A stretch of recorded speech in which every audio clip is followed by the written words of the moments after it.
आज की इस क्लास में सभी भक्तों का स्वागत है। अभी हम कीर्तन से स्टार्ट करेंगे।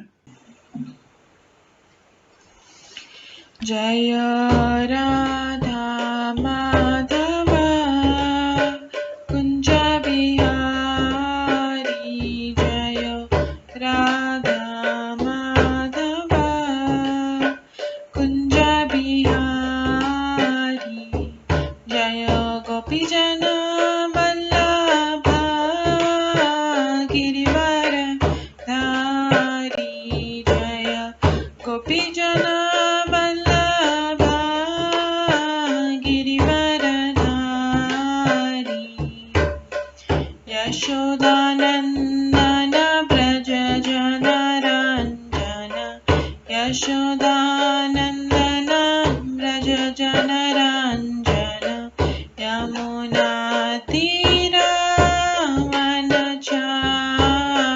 यमुना तीरवनचारी, जय राधा माधव कुंज बिहारी, जय राधा माधव कुंज बिहारी, हरे कृष्णा कृष्णा कृष्णा हरे हरे, हरे राम राम राम हरे हरे, हरे कृष्णा कृष्णा कृष्णा हरे हरे, हरे राम राम राम हरे हरे, हरे कृष्णा कृष्णा कृष्णा हरे हरे, हरे राम राम राम हरे हरे, हरे कृष्णा कृष्णा कृष्णा हरे हरे, हरे राम राम राम हरे हरे, हरे कृष्णा कृष्णा कृष्णा हरे हरे, हरे राम राम राम हरे हरे, हरे कृष्णा कृष्णा कृष्णा हरे हरे, हरे राम राम राम हरे हरे, हरे कृष्णा कृष्णा कृष्णा हरे हरे, हरे राम राम राम हरे हरे, जय राधा माधव राधे, जय राधा गोविंद राधे, जय गौरनिताय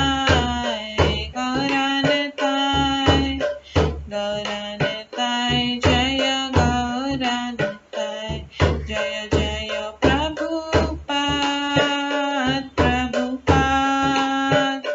प्रभुपाद जय जय प्रभुपाद, जय जय गुरुदेव जय जय गुरुदेव, नित्य गौर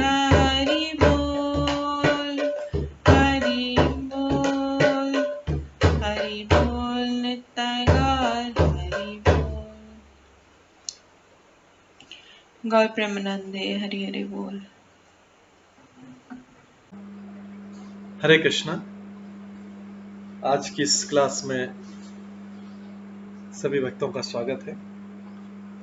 अभी मंगलाचरण से स्टार्ट करेंगे। ॐ अज्ञानतिमिरन्धस्य ज्ञानाञ्जनशलाकया चक्षुरुन्मिलितं येन तस्मै श्रीगुरुवे नमः। श्रीचैतन्यमनोभीष्टं स्थापितं येन भूतले स्वयं रूप कदा मह्यं ददाति स्वपदान्तिकम्।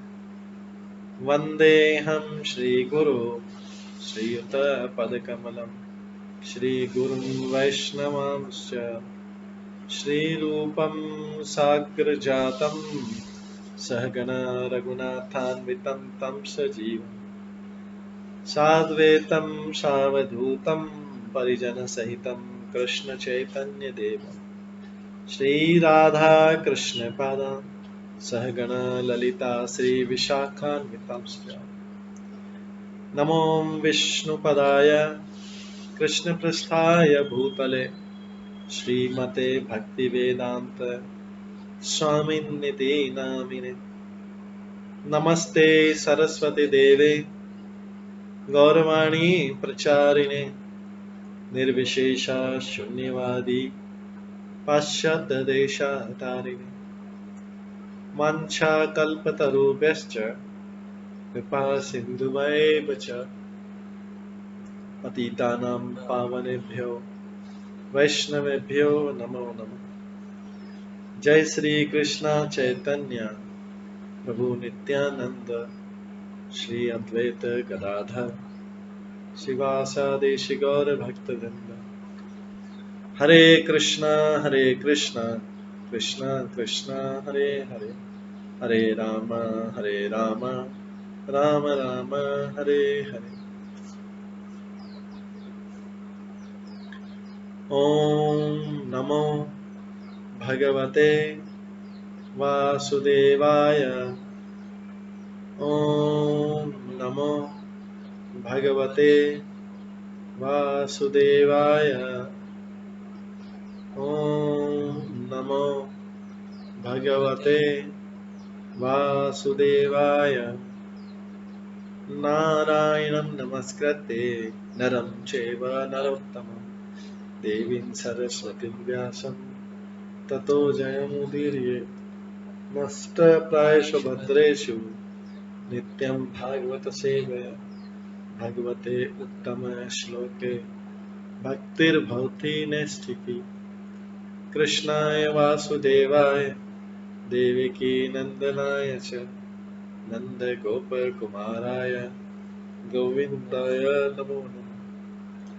सर्ववेदान्तसारमे श्रीभागवतम् इष्यते तद्रसामृतात् नान्यत्र स्याद्रति क्वचित्।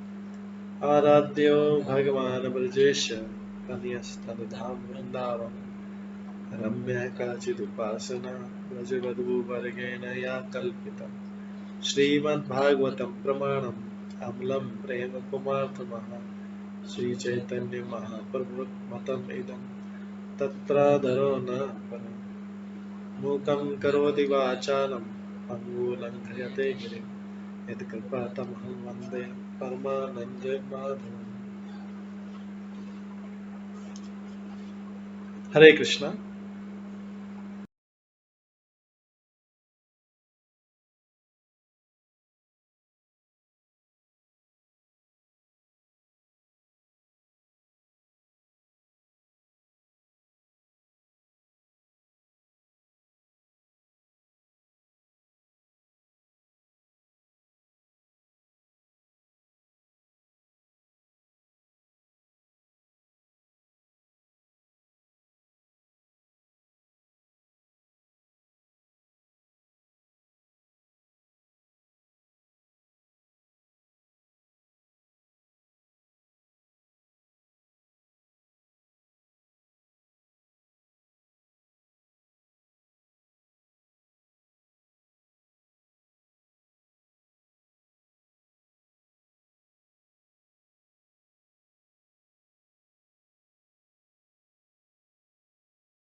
हरे कृष्णा। आज की इस क्लास में सभी भक्तों का स्वागत है। कल हम श्रवण कर रहे थे 25वें अध्याय से राजा पुरंजन के गुणों का वर्णन। आज हम जिसमें हमने देखा कि राजा पुरंजन जो जीवात्मा है और उनकी पत्नी जो बुद्धि है, किस प्रकार से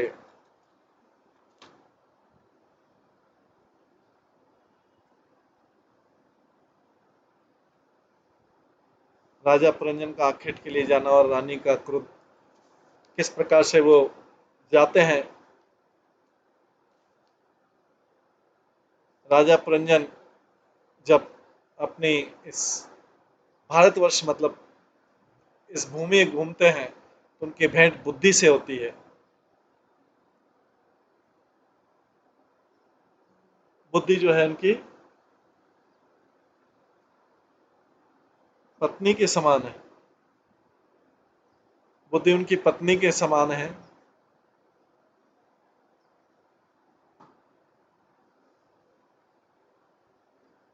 और इस प्रकार से वो उनकी तरफ आकर्षित होते हैं।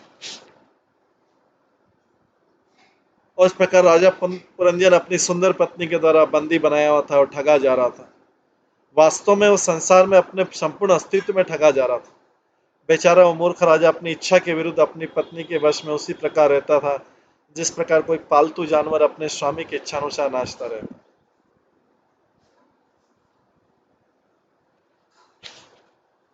इसके आगे हम सुनेंगे राजा पुरंजन का आखेट के लिए जाना और रानी का क्रोध होना। नारद मुनि कहते हैं,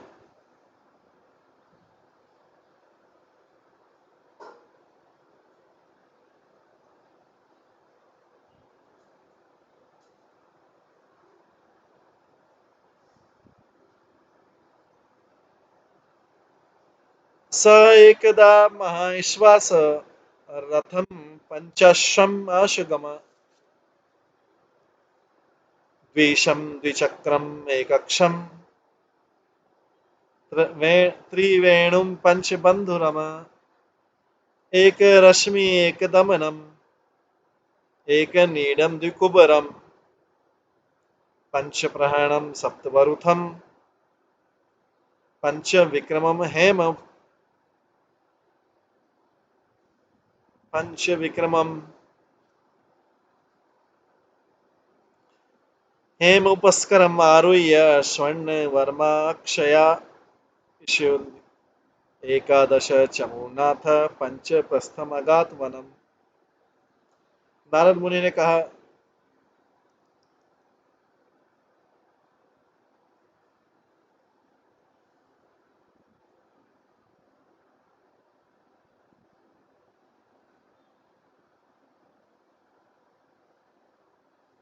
हे राजन, एक बार राजा पुरंजन ने अपना विशाल धनुष लिया और सोने का कवच धारण करके तर्कस में असंख्य तीर भरकर वो अपने 11 सेनापति के साथ अपने रथ पर बैठ गया जिसे 5 तेज घोड़े खींच रहे थे और पंचप्रस्थ नामक वन में गया।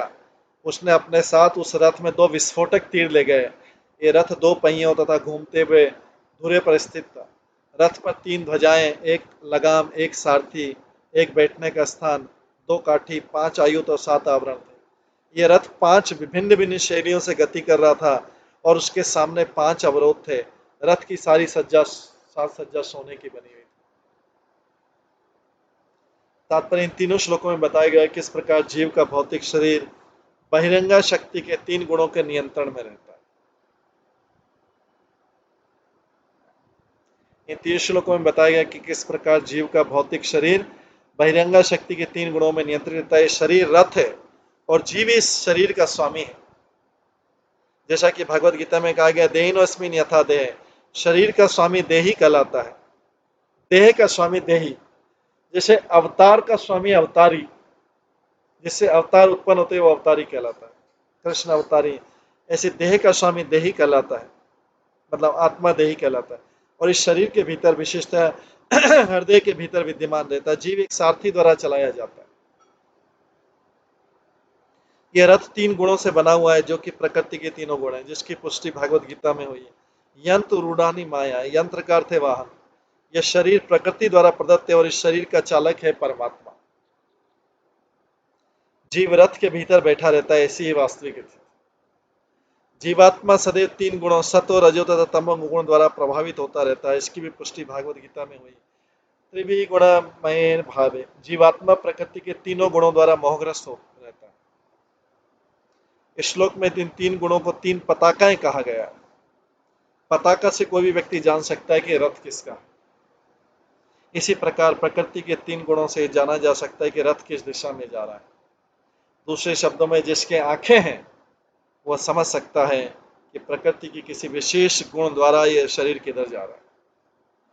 इन तीनों श्लोकों में बताया गया कि मनुष्य धार्मिक बनना चाहते हुए भी किस प्रकार तमोगुण से प्रभावित होता है। नारद मुनि प्राचीन परिषद को दिखा देना चाहते थे कि राजा तमोगुण से प्रभावित हैं, यद्यपि वह परम धर्मात्मा माना जाता। परम धर्मात्मा होते भी तमोगुण से प्रभावित है, क्योंकि वो रिचुअल कर रहे हैं। रिचुअल किस लिए कर रहे हैं? अपनी भौतिक इच्छाओं को पूरी करने के। तो अगर कोई व्यक्ति धार्मिक क्रिया करता हुआ भी दिखाई दे, तो ऐसा नहीं सोचना चाहिए कि वो सतोगुण में है या शुद्ध सतोगुण में। वो रजोगुण में भी हो सकता है, वो तमोगुण में भी हो सकता है, चाहे वो धार्मिक क्रिया करते हुए दिखाई भी दे।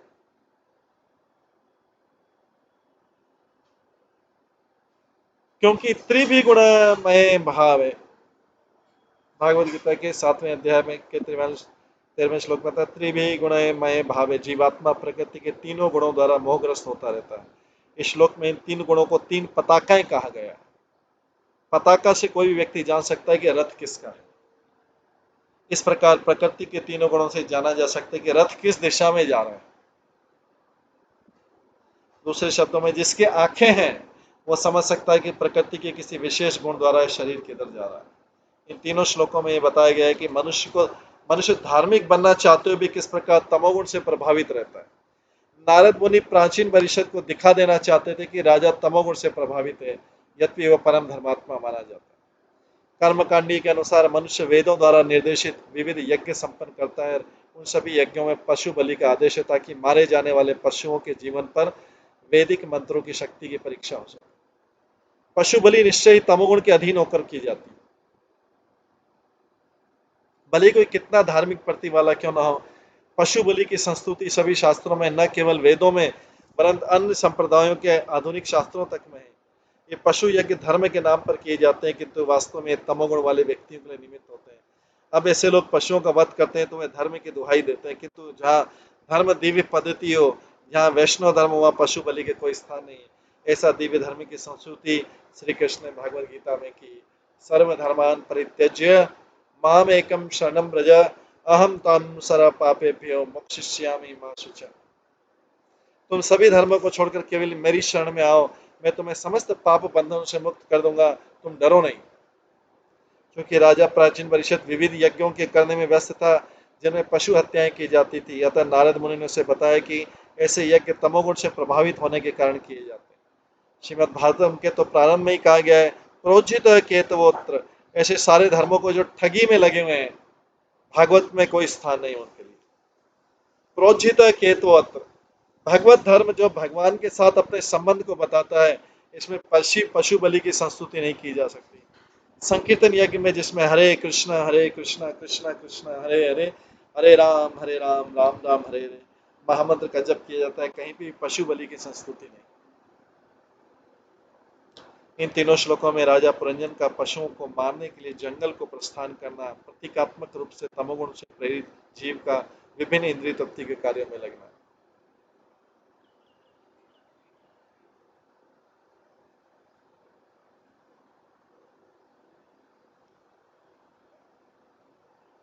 ये भौतिक शरीर स्वयं बताता है कि जीवात्मा प्रकृति के तीनों गुणों द्वारा प्रभावित,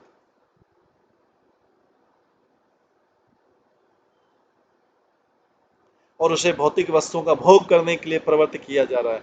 जब शरीर तमोगुण से प्रभावित रहता है तो संक्रमण अत्यंत विकट होता है। जब शरीर तमोगुण से प्रभावित रहता है तो संक्रमण अत्यंत विकट होता है, मतलब इन्फेक्शन जो होता है, जैसे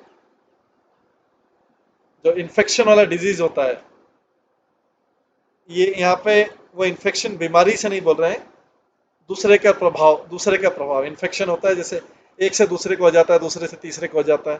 तो जब शरीर तमोगुण से प्रभावित रहता है तो संक्रमण अत्यंत विकट होता है। जब शरीर रजोगुण से प्रभावित रहता है तो संक्रमण लक्षणात्मक स्तर पर रहता है, मतलब खाली सिम्टम्स दिखते हैं जब रजोगुण में। और जब शरीर सतोगुण से प्रभावित रहता है तो सांसारिक भौतिक संक्रमण परिशुद्ध हो जाता है। तो इन्फेक्शन जो कंटेगियस डिजीज है, मतलब जो छुआछूत से होता है, ये कब ज्यादा होता है? जब व्यक्ति तमोगुण से प्रभावित रहता है तो एक दूसरे का प्रभाव जल्दी पड़ता है उसमें।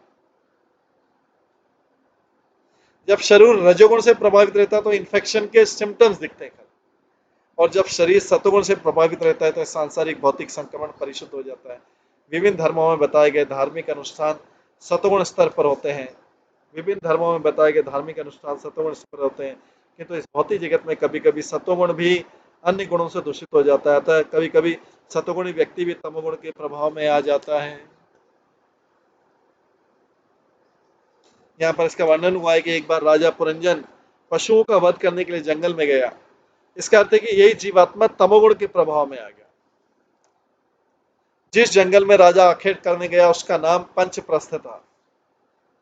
देखिए, राजा जीवात्मा की तुलना किससे की जा रही है? पुरंजन की तुलना जीवात्मा से की जा रही है, बुद्धि की तुलना वो सुंदर स्त्री से की जा रही है। और जो पंच सर्प है जो बुद्धि को कवर करके रखते हैं, वो प्राण है, 5 प्राण है। अब आगे जब ये राजा आखेट खेलने गया तो इसका मतलब है कि जीवात्मा भी तमोगुण के प्रभाव में आ गया। और किस जंगल में गया? उसका नाम है पंचप्रस्थ। पंच का अर्थ होता है 5, और 5 है, 5 इंद्रियां वस्तुओं का सूचक है। शरीर में 5 ज्ञानेन्द्रिया होती है, 5 कर्मेंद्रिया होती है, हाथ, पांव, जीभ, गुदा तथा जनेन्द्रिय। इन कर्मेंद्रियों का पूरा पूरा लाभ उठाकर शरीर भौतिक जीवन का भोग करता है।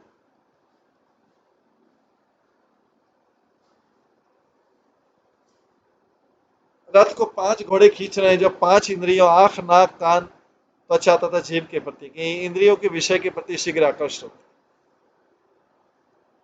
ये इंद्रियां जो है विषयों के प्रति शीघ्र आकर्षित होते हैं। फलस्वरूप घोड़ों को तेजी से चलने वाला बताया गया, क्योंकि इंद्रियां घोड़ों के समान और ये तेजी से आकर्षित होते हैं। राजा पुरंजन के रथ में 2 विस्फोटक आयु होते, जिसकी तुलना अहंकार से की जाती है। अहंकार की 2 प्रवृत्तियां रहती है। पहला, मैं ये शरीर हूं और मेरे सभी शारीरिक संबंध मेरे हैं, ममता। अहंता और ममता। अहंता मतलब मैं शरीर हूं। 2 प्रकार के अहंकार होते हैं। अहंकार की 2 प्रवृत्तियां होती है। पहला तो मैं शरीर हूं, अहंता हो गया, और मेरे सभी शारीरिक संबंधी वही वास्तव में मेरे हैं, ये ममता हुआ। अहंता और ममता, ये अहंकार है। रथ के दोनों पहिए 2 गतिशील सुविधा, जैसे पापी जीवन तथा धार्मिक जीवन।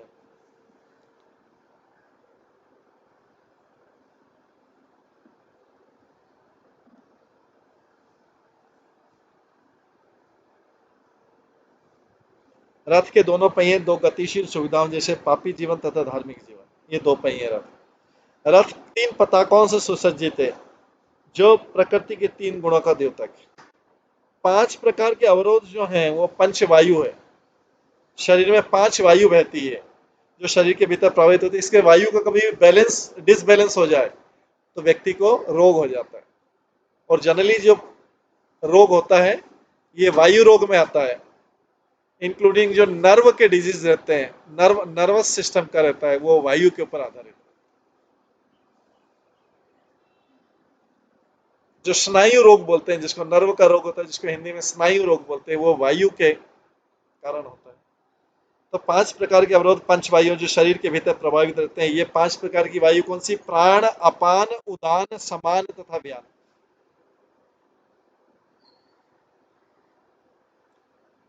शरीर में 7 आवरण हैं पाए जाते हैं, त्वचा, पेशी, वसा, रक्त, मज्जा, अस्थि और वीर्य। जीव 3 सूक्ष्म तथा 5 स्थूल तत्वों से ढका हुए वास्तव में अवरोध है, जो जीव को भौतिक बंधन से मोक्ष के मार्ग में जाते हुए मिलते हैं।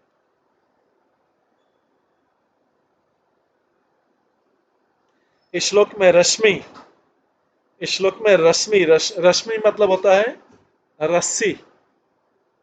इस श्लोक में रश्मि एक मीनिंग रस्सी है और एक मीनिंग रश्मि किरणें मतलब सूर्य की किरणें। तो ये शब्द यहाँ पे रश्मि बता रहे मन का सूचक है, जो रस्सी है मन का सूचक। नीड शब्द भी महत्वपूर्ण, क्योंकि नीड तो पशुओं का घोंसला होता है। यहाँ पर नीड हृदय है जहां पर जीवात्मा स्थित है। जीवात्मा केवल एक स्थान पर बैठता है। उसके बंधन के दो कारण हैं जीवात्मा के बंधन के दो कारण, शोक और मोह। इस संसार में जीवात्मा, तो ये बहुत अच्छा लिखा है इसमें, इस संसार में जीवात्मा उस वस्तु के पीछे दौड़ता है जो उसे कभी मिल नहीं सकती। इस संसार में जीवात्मा उस वस्तु के पीछे दौड़ता है जो कभी उसे मिल नहीं सकती, अतः तो वो मोह में पड़ जाता है। ऐसी मोहग्रस्त दशा में होने से वो सदैव शोक करता है। इस प्रकार शोक तथा मोह द्विकुबर अर्थात बंधन के दो स्थान कहे गए। जीवात्मा अपनी सारी इच्छाएं 5 विभिन्न विधियों से पूरी करता है, जो उसको उसकी कर्मेंद्रिय को सूचित करते हैं। सुनहरे आभूषण तथा वस्त्र सूचित करते हैं कि जीवात्मा रजोगुण से प्रभावित। जिस व्यक्ति के पास अकूत धन होता है, जिस व्यक्ति का अकूत मतलब बहुत ज्यादा धन होता है, वो विशेष रूप से रजोगुण के वश में होता है। रजोगुण के कारण वो इस संसार में अनेक वस्तुओं का भोग करना चाहता है। 11 सेनापति 10 इंद्रियों तथा मन के सूचक है। मन सदैव 10 सेनापतियों के साथ मिलकर संसार के भोग की योजनाएं बनाता रहता है। पंचप्रस्थ नामक जंगल जहां राजा आखेट करने गया था, 5 इंद्रिय विषयों रूप स्वाद शब्द गंध तथा स्पर्श का जंगल है।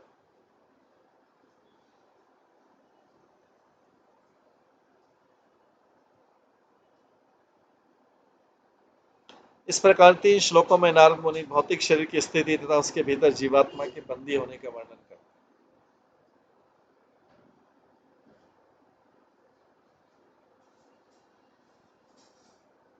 चचार मृगयाम तत्रप्त अत इषु कामुक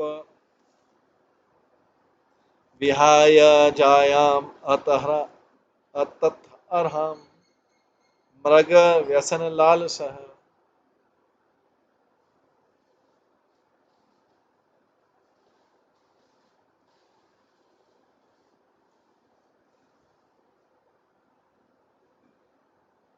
यद्यपि राजा पुरंजन के लिए अपनी रानी को एक पल भी छोड़ना कठिन था, तो भी उस दिन उसे शिकार का ऐसा शौक लगा कि अपनी पत्नी की परवाह किए बिना वो बड़े गर्व से धनुष बाण लेकर जंगल चला गया। तो उसकी पत्नी को यहाँ पे बुद्धि है, बुद्धि को छोड़ के चला गया। हालांकि वो अपनी पत्नी को एक क्षण भी नहीं छोड़ता था, लेकिन उसे तो भी उसे उस दिन शिकार का ऐसा शौक लगा कि अपनी पत्नी की परवाह किए बिना वो बड़े गर्व से धनुष बाण लेकर जंगल चला गया। तात्पर्य, एक प्रकार का शिकार स्त्री शिकार कहलाता है। बद्धजीवी कभी भी एक पत्नी से संतुष्ट नहीं होता है। जिनकी इंद्रियां अपने वश में नहीं रहते, वे विशेष रूप से अनेक स्त्रियों की तलाश में रहते हैं। राजा पुरंजन द्वारा अपनी धर्म पत्नी को छोड़ना बद्ध जीव द्वारा इंद्रिय तृप्ति के लिए अनेक स्त्रियों की खोज का प्रतीक है। राजा जहां भी जाता है उसे अपनी पत्नी को साथ ले जाना होता है, किंतु जब राजा या जीव इंद्रिय तृप्ति की लालसा से त्रस्त हो जाता है तो धार्मिक नियम की परवाह नहीं करता और कई स्त्रियों की खोज में रहता है। बजाय इसके वो गर्व के साथ आसक्ति तथा घृणा का धनुष बाण ग्रहण करता है। तो ये धनुष और बाण क्या है? आसक्ति और घृणा का प्रतीक। हमारी चेतना सदैव दो प्रकार से कार्य करती है, एक तो सही मार्ग से, दूसरा गलत मार्ग से। जब किसी को रजोगुण के अधीन होने से अपने पद का गर्व हो जाता है, तो सही मार्ग का त्याग कर गलत मार्ग अपना लेता है। क्षत्रिय राजाओं को कभी कभी सलाह दी जाती है कि जंगल जाकर खूंखार पशुओं का शिकार करे जिसे वध करना सीखे, किंतु उसका उद्देश्य इंद्रिय तृप्ति कभी नहीं है। मांस खाने के लिए पशुओं का वध करना मनुष्यों के लिए वर्जित है।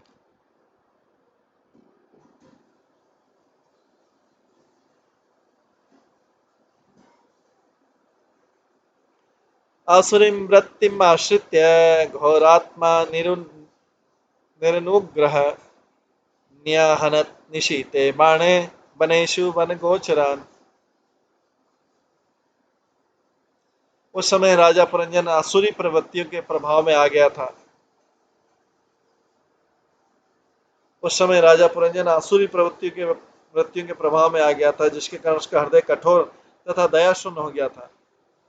अतः उसने अपने तीखे बाणों के बिना सुचर विचारे अनेक निर्दोष जंगली पशुओं का वध कर दिया। तो क्या होता है, जब व्यक्ति आसुरी वृत्तियों के प्रभाव में आ जाता है तो उसका हृदय कठोर हो जाता है और दया शून्य हो जाता है।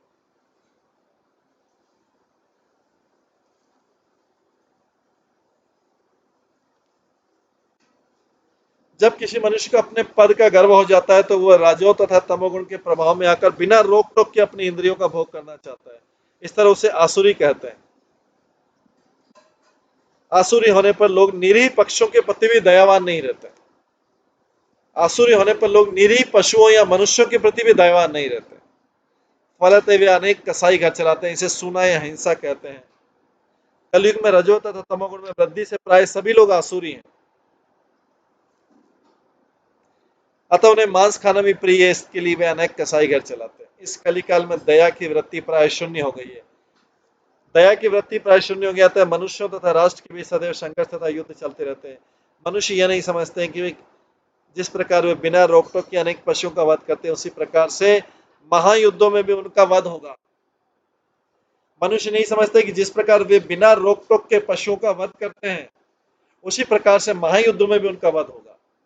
तो हम देखते हैं कितने सारे वार चल रहे हैं, यूक्रेन रशिया वार, इजराइल पैलेस्टाइन वार, सब तो नॉन वेजिटेरियन पशु। अतः मनुष्य इस कलिकाल में दया की वृत्ति प्राय शून्य हो गई। अतः मनुष्यों तथा राष्ट्रों के बीच सदैव संघर्ष तथा युद्ध चलता है। मनुष्य यह नहीं समझते कि जिस प्रकार वे बिना रोक टोक के अनेक पशुओं का वध करते हैं उसी प्रकार से महायुद्धों में भी उनका वध होगा। ये पाश्चात्य में तो बहुत स्पष्ट दिखता है। पश्चिमी देशों में कसाई घरों पर कोई प्रतिबंध नहीं है, इसलिए प्रति 5-10 वर्ष महायुद्ध होता रहता है जिसमें असंख्य लोग पशुओं से भी बुरी दशा में मारे जाते हैं और कभी कभी युद्ध के समय सैनिक शत्रुओं को बंदी शिविरों में रखकर उनकी नृशंस हत्या कर दी जाती है। कसाई घरों में तथा जंगल में शिकारियों द्वारा निर्बद्ध पशु का ही वध पशुवध का दुष्परिणाम है। अभिमान आसुरी लोग न तो प्रकृति के नियमों से नहीं ईश्वरीय नियमों से परिचित होते हैं, इसलिए वे परवाह के बिना बेरोक-टोक पशुओं का वध करते हैं। कृष्ण भावनात्मक आंदोलन में पशुवध सर्वथा वर्जित।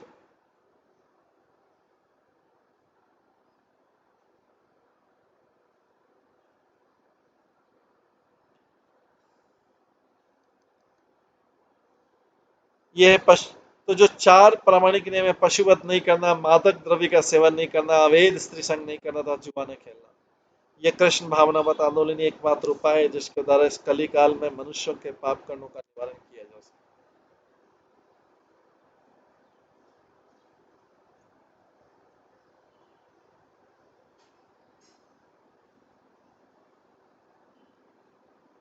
तीर्थेषु प्रतिदृष्टेषु राजा मेध्यान पशुन वने यावत अर्थम अलम लुब्ध हन्यातिथि नियम में। यदि राजा मांस खाने का अत्यधिक इच्छुक हो तो यज्ञ के लिए शास्त्रों में दिए गए आदेश के अनुसार बन जाकर कुछ केवल वध्य पशुओं का वध करे। किसी को वृथा या बिना रोक टोक पशुओं के वध की अनुमति नहीं है। वेद उन मूर्ख पुरुषों के द्वारा अंधाधुन पशुवध को नियमित करते हैं जो तमोगुण तथा विद्या द्वारा प्रभावित है। तात्पर्य सामान्यतः यह प्रश्न किया जा सकता है कि जीव द्वारा इंद्रिय तृप्ति पर क्यों प्रतिबंध लगाया जाए। यदि राजा वध सीखने के लिए जंगल में जाकर पशुओं का वध कर सकता है तो फिर इंद्रियधारी जीव को निर्बद्ध इंद्रिय तृप्ति क्यों न करनी दी जाए। इस समय तर्क है कि उन तथाकथित स्वामी तथा योगियों द्वारा भी किया जाता है जो खुलेआम कहते थे कि जब हमारे पास इंद्रियां हैं तो फिर उसकी तृप्ति क्यों न की जाए। किंतु इन मूर्ख स्वामी तथा योगी शास्त्रों के आदेशों को नहीं जानते थे। कभी कभी इनमें से कुछ मूर्ख तो शास्त्रों तक का विरोध करते हैं, यहाँ तक कि वे भरी सभा में घोषित करते हैं कि शास्त्रों या अन्य ग्रंथियों की आवश्यकता नहीं है। वे कहते हैं मेरे पास आओ, मैं स्पर्श करते ही तुम्हें तुरंत ब्रह्मभूत हो जाओगे।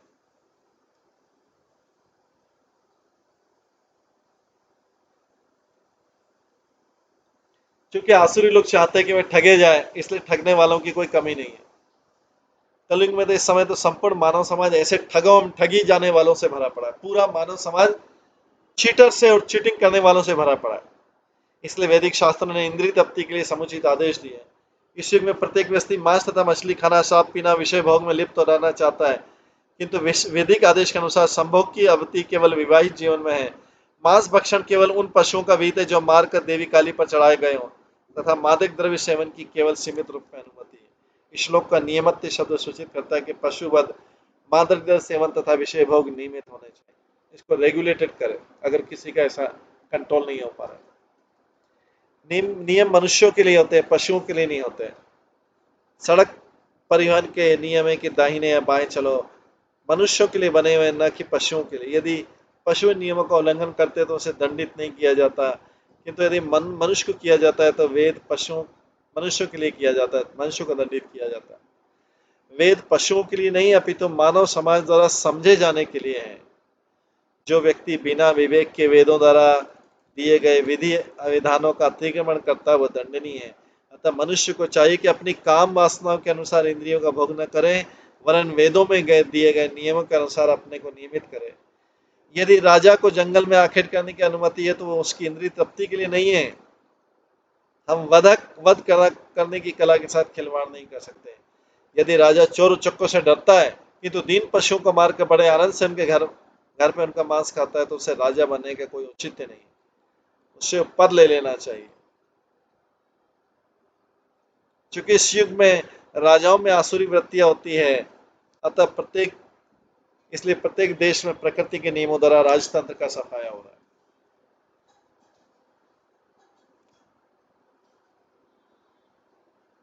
इस युग में लोग इतने गिर चुके हैं कि एक और वे बहु विवाह पर प्रतिबंध लगा रहे हैं और दूसरी ओर नाना प्रकार से स्त्रियों की खोज में लगे। अनेक व्यापारिक प्रतिष्ठान विज्ञापित करते कि अमुक क्लब या दुकान में टॉपलेस युवतियां उपलब्ध हैं। ये प्रभुपाद जो समय वेस्टर्न कंट्रीज में तो उस समय ही चल रहा था, अमुक क्लब या दुकान में टॉपलेस युवतियां उपलब्ध हैं। इस प्रकार आधुनिक समाज में स्त्रियां इंद्रिय भोग का साधन बन गई है। किंतु वेदों का वचन है कि यदि किसी को एक से अधिक स्त्री भोगने की रुचि है, जैसा कि कुछ वर्णों में होता है, तो वह एक से अधिक विवाह कर सकता है। विवाह का अर्थ है स्त्री का पूरा पूरा दायित्व अपने ऊपर लेना और बिना विषय का आसक्ति के शांतिपूर्वक रहना। किंतु इस समय विषय आसक्ति अनियंत्रित है, तो भी समाज में नियम बनाया गया है कि कोई एक से अधिक विवाह नहीं कर सकता। यह आसुरी समाज का अनोखापन।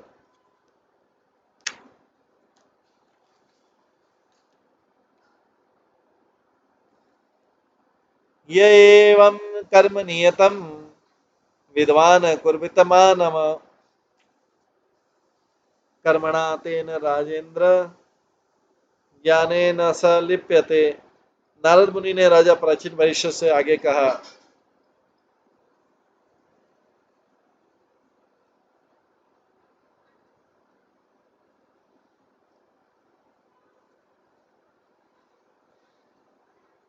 नारद मुनि ने राजा प्राचीन भविष्य से आगे कहे, राजा जो व्यक्ति शास्त्र अनुमोदित कर्मों का आचरण करता है वह सकाम कर्मों में लिप्त नहीं होता है। तात्पर्य, जिस प्रकार से सरकार नागरिकों के विशेष रूप से कार्य के लिए कुछ व्यापार अनुमति पत्र देती है, ट्रेड लाइसेंस देती है, उसी प्रकार वेदों में ऐसा आदेश है जो हमारे सकाम कर्म को नियंत्रित एवं नियमित करते हैं। सभी जीव इस संसार में अपने आप भोग के लिए आए हैं, फलत इंद्रिय भोग को नियमित करने के लिए वेद है।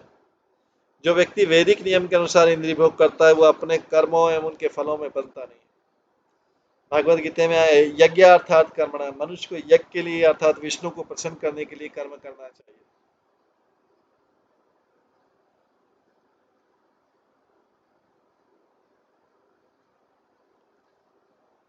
अन्यत्र लोकों एवं कर्म बंधन, अन्यथा कोई भी कर्म फल जीव के बंधन का कारण बनेगा। मनुष्य विशेष रूप से जन्म मृत्यु जरा तथा रोग के बंधन से छुटकारा पाने के लिए निर्मित है, अतः उसे वैदिक नियमों के अनुसार आचरण करना होता है, जिससे वो अपनी इंद्रिय तृप्ति की इच्छाओं को पूरा कर ले, साथ ही धीरे धीरे भाव बंधन से भी मुक्त हो ले। ऐसे नियमों के अनुसार किया गया कर्म ज्ञान कहलाता है। वस्तुतः वेद शब्द का अर्थ ही ज्ञान है। ज्ञानेन न सलिप्यते बताता है कि वैदिक नियमों का पालन करने से मनुष्य कर्मों तथा उनके फलों के बंधन में नहीं फंसता है।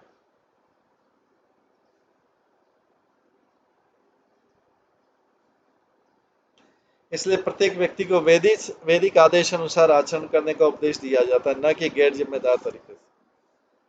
जब कोई व्यक्ति किसी राज्य के नियमों तथा लाइसेंसों के अनुसार कार्य करता है तो वह किसी आपराधिक कृत्य में नहीं फंसता।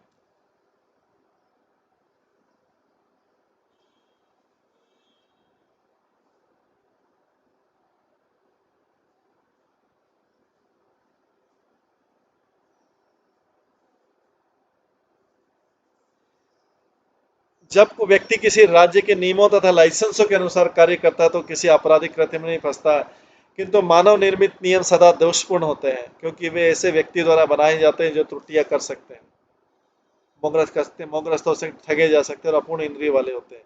किंतु वैदिक आदेश इनमें भिन्न है क्योंकि वैदिक आदेश में चारों दोष नहीं पाए जाते। वैदिक आदेशों में त्रुटि नहीं हो सकती, इसलिए वैदिक ज्ञान सीधे ईश्वर से प्राप्त किया जाता था। उसमें ठगी, मोह, त्रुटियां तथा इंद्रियों की अपूर्णता का प्रश्न नहीं उठता। श्रीमद् भागवतम में कहा गया है, तेने ब्रह्म हृदय आदि कवि, इस ब्रह्मांड के आदि प्राणी को जो आदि कवि या ब्रह्मा कहलाते हैं, श्री कृष्ण द्वारा अंतःकरण में उपदेश दिया गया था। श्री कृष्ण से इन आदेशों को प्राप्त कर ब्रह्मा ने इस ज्ञान को परंपरा विधि से नारद को प्रदान किया और नारद मुनि ने इसे व्यास देव को दिया। इस प्रकार वैदिक ज्ञान परिपूर्ण है। यदि हम वैदिक ज्ञान के अनुसार आचरण करते हैं तो पाप कर्मों में फंसने का प्रश्न नहीं उठता।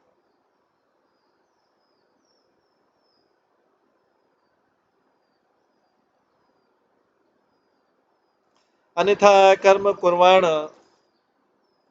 मान रूढ़ निबध्यते, गुण प्रभाव पतितः नष्ट प्रज्ञ व्रजति अध। अन्यथा जो मनुष्य मनमाना कर्म करते हैं वो मिथ्या अभिमान के कारण नीचे गिर जाता है। जो मनुष्य मनमाना कर्म करता है मिथ्या अभिमान के कारण नीचे गिर जाता है और इस तरह प्रकृति के तीनों गुणों में फंस जाता है। इस प्रकार से जीव अपनी वास्तविक बुद्धि से रहित हो जाता है और जन्म मृत्यु के चक्र में सदा सदा के लिए खो जाता है। इस प्रकार वह मल के एक सूक्ष्म जीवाणु से लेकर ब्रह्मलोक में उच्च पद तक ऊपर नीचे आता जाता है। तात्पर्य श्लोक में कई शब्द महत्वपूर्ण है। पहला है अन्यथा, नहीं तो, जो इस प्रकार संकेत करता है कि जिसे वैदिक विधि विधानों की परवाह नहीं रहती, वेदों द्वारा निर्दिष्ट विधि विधान शास्त्र विधि कहलाते हैं। भगवत गीता में स्पष्ट कहा गया है, जो शास्त्र विधि को स्वीकार नहीं करता और मनमाना कार्य करता है अथवा मिथ्या गर्व से फूला रहता है, उसे इस जीवन में न तो कभी सिद्धि प्राप्त होती है और न ही सुख अथवा भौतिकता से मुक्ति मिलती है। यह शास्त्र विधि मुत्सज्य वर्तते काम कारतः, न स सिद्धि नाप्नोति न सुखम न पराम गति। जो शास्त्रों के आदेशों की अवहेलना करता है और मनमाने ढंग से कार्य करता है, उसे न तो सिद्धि मिलती है न सुख अथवा परम धाम।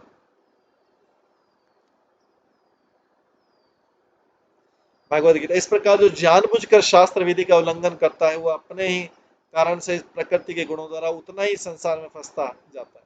अतः मानव समाज को जीवन के वैदिक नियमों का पालन करना चाहिए जिनका सार भगवद गीता में उपलब्ध है। अन्यथा भौतिक संसार में ही जीवन बिताना होगा। मूर्ख लोग नहीं जानते कि जीव 84 लाख योनियों में घूमता रहता है। क्रमिक विकास विधि के द्वारा जब किसी को मनुष्य का क्रमिक विकास विधि के द्वारा जब किसी को मनुष्य का रूप प्राप्त होता है तो उससे आशा की जाती है कि वेदों द्वारा निर्दिष्ट विधि विधान का पालन करेगा। श्री चैतन्य महाप्रभु का कहना है कि अनादिकाल से जीव अपने आसुरी प्रवृत्ति के कारण प्रकृति जन्य त्रय तापों को सहता आ रहा है। यह प्रवृत्ति भगवान के प्रति विद्रोह करने की भावना है। श्री कृष्ण ने भगवत गीता में इसकी पुष्टि की, ममे वांशो जीव लोको जीव भूत सनातन मन शस्त्राणी इंद्रियाणी प्रकृति स्थानी कर्षति।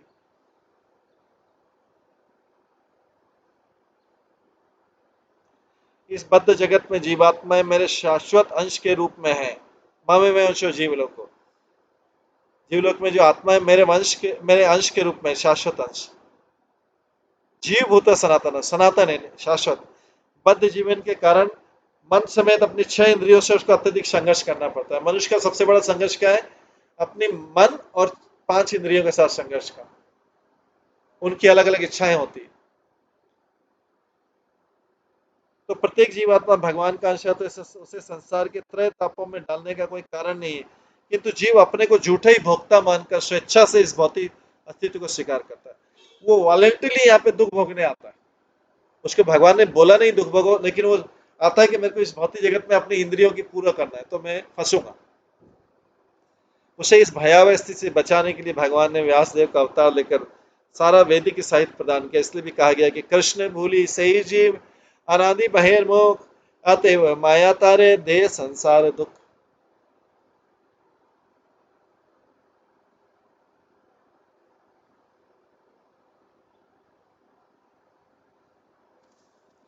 श्री कृष्ण को भुलाने के कारण जीव अनादिकाल से भौतिकतावादी बन गया था। श्री कृष्ण की मायाओं से इस जगत में नाना प्रकार के कष्ट दे रही। तो कैसे कृष्ण भूली से जीव अनादिर बहिर्मुख, अनादिकाल से बहिर्मुख हो गया कृष्ण को भूल के। अतएव माया तारे दे संसार दुख, इसलिए माया उसे संसार के दुख देती। माया मुक्त जीवे रे नाही सत कृष्ण ज्ञान, जीवे रे कृपाए केला कृष्ण वेद पुराण। जब जीव माया द्वारा मुग्ध कर लिया जाता है तो उसकी कृष्ण चेतना पुनर्जीवित नहीं हो पाती। जब जीव माया द्वारा मुग्ध कर लिया जाता है तो उसकी कृष्ण चेतना पुनर्जीवित नहीं हो पाती। ऐसी परिस्थिति में कृष्ण ने कृपा करके 4 वेद और 18 पुराण दिए। इसलिए प्रत्येक मनुष्य को वैदिक आदेशों का लाभ उठाना चाहिए, अन्यथा वो मनमाने कार्य करेगा और बिना किसी के मार्गदर्शन करेगा, विदाउट एनी गाइडेंस तो कुछ भी करेगा। वो शराब पिएगा, इलिसिट सेक्स करेगा, मांस खाएगा, गैम्बलिंग करेगा, क्योंकि कोई गाइड करने वाला नहीं।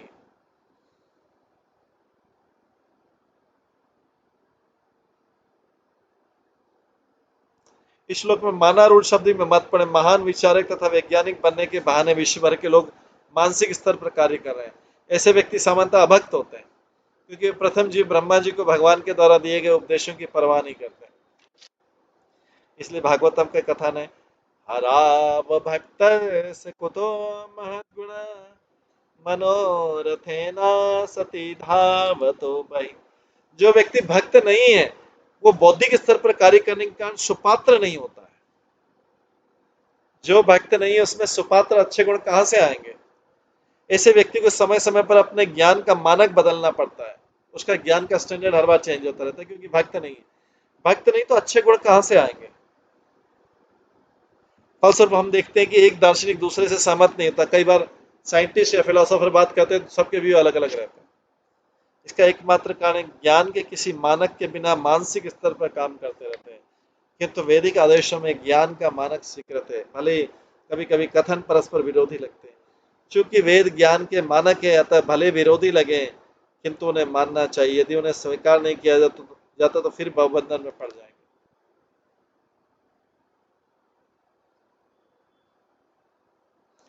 इस श्लोक में भौतिक परिस्थितियों में गुण प्रवाह कहा गया था। श्री भक्ति विनोद ठाकुर ने अपने गीत में लिखा है, मिच्छे मायर वशे याचे भैसे खचा हबू डुबू। भाई तुम क्यों कष्ट उठा रहे हो।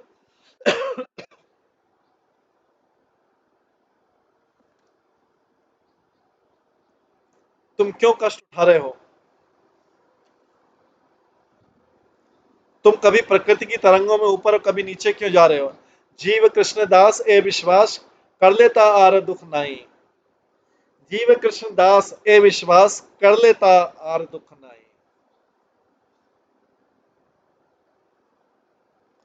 अतः तुम अपने आप को कृष्ण का दास मान लो, तुम्हारे सारे कष्ट दूर हो जाएंगे।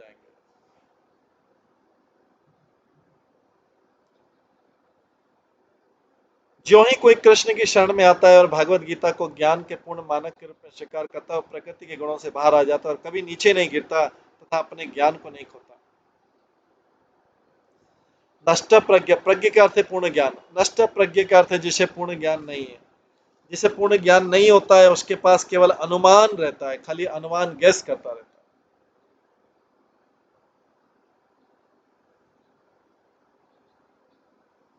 ऐसे मनोधर्मों से मनुष्य नीचे की ओर गिरता हुआ नरक की अवस्था को प्राप्त होता है।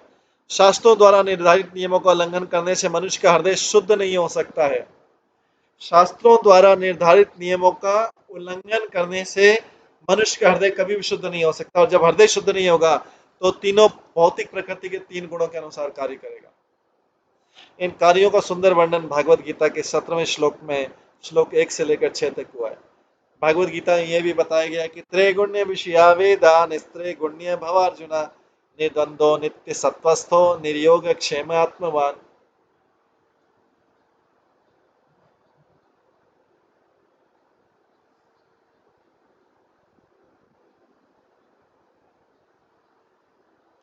वेदों में प्रकृति के 3 गुणों के विषय में मुख्य रूप से वर्णन है। हे अर्जुन, इन 3 गुणों से ऊपर उठो, इन सब से परे हो जाओ, समस्त द्वंद्वों तथा लाभ और सुरक्षा की समस्त चिंताओं से मुक्त बनो और आत्मपरायण। संपूर्ण संसार तथा सारा भौतिक ज्ञान इन 3 गुणों में निहित है। मनुष्य को इन 3 गुणों से ऊपर उठना होगा और इस दिव्य पद को पाने के लिए भगवान के आदेशों का पालन करना होगा। इस प्रकार यह जीवन सार्थक हो जाता है, अन्यथा वह भौतिक प्रकृति के 3 गुणों की लहरों से नीचे फेंक दिया जाएगा। इसके आगे की व्याख्या प्रहलाद महाराज के शब्दों में श्रीमद् भागवतम से प्राप्त है। भारतेन कृष्णे परतः स्वतो वा मिथो विपद्येत ग्रह व्रतानाम् अन्दान्तर्गोभिन् विशतां तमिस्त्रं पुनः पुनश्चर्वितचर्मणानाम्। भौतिकतावादी व्यक्ति भौतिक सुखों में इतने व्यस्त रहते हैं कि उन्हें अपने भौतिक अनुभव के अतिरिक्त कुछ पता ही नहीं रहता। खाली अपना भौतिक एक्सपीरियंस है, उसी के आधार पर सब कुछ होता है। भौतिकतावादी व्यक्ति भौतिक सुखों में इतने व्यस्त रहते हैं, इतने व्यस्त कि उन्हें अपने भौतिक अनुभव के अतिरिक्त कुछ पता नहीं रहता। मेरा भौतिक एक्सपीरियंस है, मेरा भौतिक एक्सपीरियंस, और वे प्रकृति के गुणों की लहर में बह जाते हैं। उनका कुछ आध्यात्मिक एक्सपीरियंस नहीं रहता। उनसे पूछो कि कोई बताए कोई आध्यात्मिक एक्सपीरियंस रहता हो, नहीं तो हमारा तो भौतिक एक्सपीरियंस। वे चर्वित श्रवण का जीवन व्यतीत करते हैं और अपनी अनियंत्रित नियंत्रित इंद्रिय द्वारा संचालित होते हैं। इस प्रकार वे नारकीय जीवन के अंधकारमय स्थानों में जाते हैं। चर्वित चरण जो दूसरों ने चबा लिया है, उसमें जूस खत्म होगा, उसी को चबाते रहते।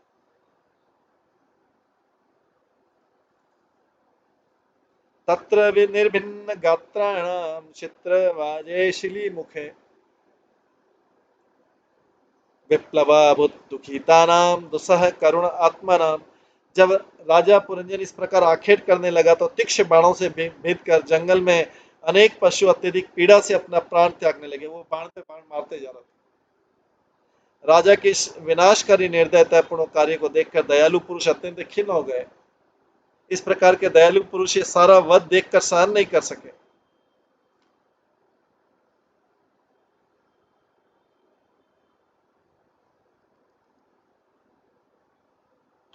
जब आसुरी लोग पशुओं का वध करते थे तो देवता या भगवान के भक्त इस वध से अत्यंत आहत होते थे।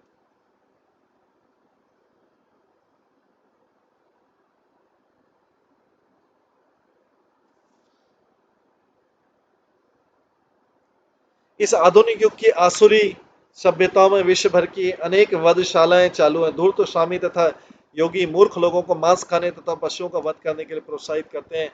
उसी के साथ साथ वे अपना तथाकथित ध्यान योग भी चालू करते हैं। ये सारे कार्य अत्यंत जघन्य है और कोई भी दयालु व्यक्ति तथा भगवान का भक्त ऐसा दृश्य देखकर अत्यंत प्रसन्न होता है। आखेट की क्रिया भी एक भिन्न प्रकार से चल रही है, जैसा कि हम पहले कह चुके हैं। स्त्रियों का आखेट, विभिन्न प्रकार की शराबें पीना, नशे में रहना, पशुओं का वध तथा मैथुन सुख, ये सब आधुनिक सभ्यता के आधार है। वैष्णव जन संसार की ऐसी दशा देखकर अत्यंत अप्रसन्न रहते हैं, इसलिए वे कृष्ण भावनामत आंदोलन के प्रसार में व्यस्त।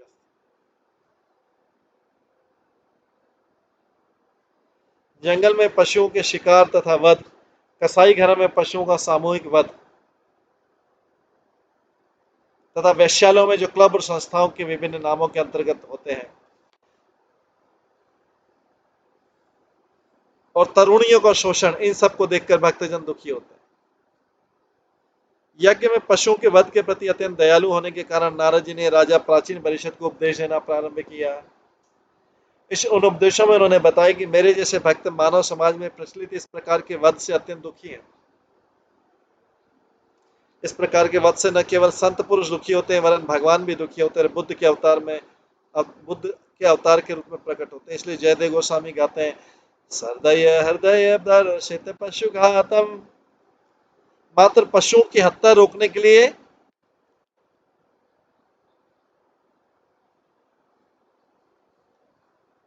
केशव रूपा बुद्ध शरीरा, भगवान बुद्ध दयावश प्रकट हुए।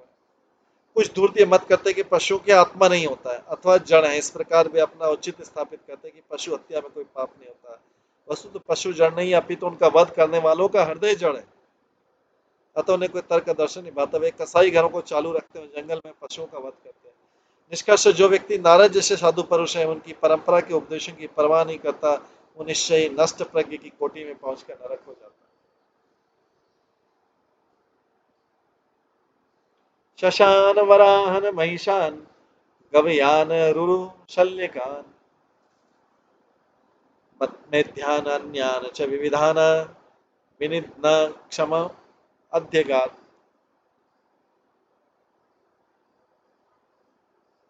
इस प्रकार राजा पुरंजन ने अनेक पशुओं का वध किया, जिसमें खरगोश, सुअर, भैंसे, नीलगाय, श्याम हिरण, शाही तथा अन्य शिकारी जानवर शामिल थे।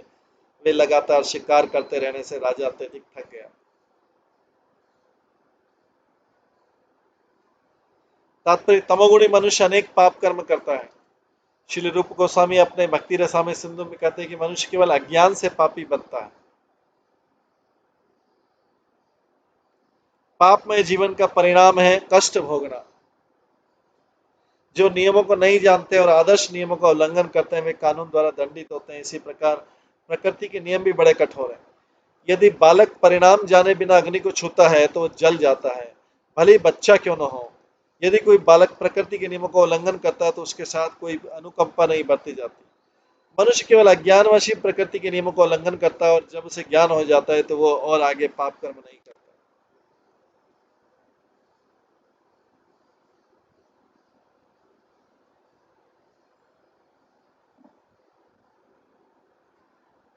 राजा अनेक पशुओं का वध कर लेने के बाद अत्यंत थक गया।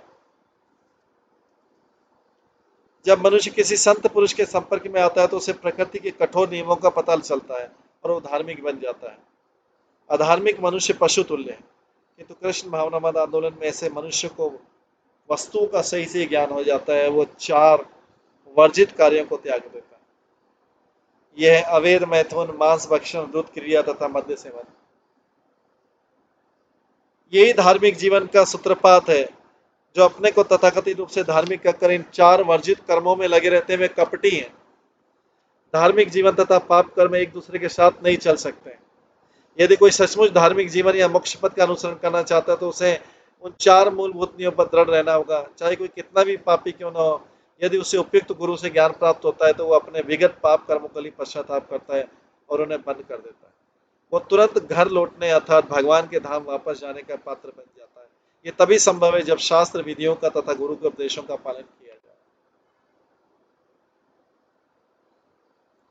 इस समय सारा संसार अंधी भौतिकतावादी सभ्यता से विरक्ति लेने के कगार पर है, जिसकी तुलना पशुओं के आखेट से की जाती है। लोगों को इस कृष्ण भावनावत का लाभ उठाना चाहिए और उन्हें हत्या करने के इस कष्टप्रद जीवन से विराम लेना चाहिए। कहा जाता है कि पशुओं के हत्यारे को न तो जीना चाहिए न मरना चाहिए। यदि पशुओं को मारने तथा स्त्रियों के साथ भोग करने के लिए जीवित है तो उनका जीवन अधिक संपन्न नहीं रह सकता। और जो ही हत्यारा मरता है अथवा निम्न योनि में जन्म मरण के चक्कर में फंस जाता है, यह भी वांछनीय नहीं। निष्कर्ष है कि हत्यारों की हत्या करनी बंद करनी चाहिए और जीवन की सफल बनाने के लिए कृष्ण भावनामृत आंदोलन में सम्मिलित होना चाहिए। आत्महत्या करना ऐसा भ्रमित व हताश व्यक्ति कभी विश्राम नहीं करता, क्योंकि आत्महत्या से उसे निम्न योनि में जाना पड़ता है या भूत प्रेत बनना पड़ता है, क्योंकि उसे स्थूल देह प्राप्त नहीं होगी। तो यही सर्वश्रेष्ठ उपाय यही कि पाप कर्मों से पूर्ण रूप से विरक्ति ले ली जाए और कृष्ण भक्ति की जाए। इस प्रकार मनुष्य पूर्ण बनकर घर को अर्थात भगवान के धाम वापस जा सकता है। इस प्रकार से ये जो है नारद मुनि प्राचीन महर्षि को उपदेश दे रहे और उसी को एक काल्पनिक कथा सुना रहे पुरंजन वाली। तो आज की क्लास को यहीं पे विराम देते हैं। इसके आगे की क्लास हम कल श्रवण करेंगे। सभी भक्तों का बहुत बहुत धन्यवाद। सब भक्तों के लिए एक बार हरे कृष्ण महामंत्र का जप करते हैं। हरे कृष्णा कृष्णा कृष्णा हरे हरे, हरे राम राम राम हरे। श्रीमद् भागवतम महापुराण की जय, श्री प्रभुपाद की जय। सभी भक्त